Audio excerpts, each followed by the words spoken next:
Welcome to Luca is a Billionaire, where the only thing I invest in is your answers. You begin by collecting supplies: index tabs, a ruler, pencil, and a stack of pages. First, trim or align the paper so edges are flush. This ensures even tabs. Next, measure and mark tab positions. Choose 1/3 spacing for quick navigation or custom intervals for sections. Once done, place the first tab on the marked edge with light pressure so it sits squarely. You do this now to prevent misaligned tabs later, which are harder to correct. Now you attach tabs precisely. Peel the backing just before applying to prevent dust and curling. Hold the tab over the mark, align the edge with the page edge, and press the center first, then smooth toward the sides so adhesion is even. If the paper is thin or the tabs will be used often, reinforce the hinge with a 1/4-inch strip of clear tape on the inside.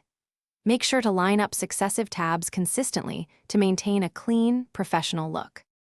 Finish by flipping through every tab to confirm position and function.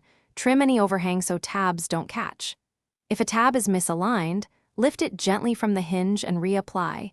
Use a tiny bit of adhesive or tape to secure. Once everything looks good, test durability with about 10 quick flips. Pay attention to peeling. If a tab weakens, reinforce the hinge area with a small clear tape patch. This final check saves you from future frustration and Thanks for watching and please subscribe. It's the best investment you'll ever make.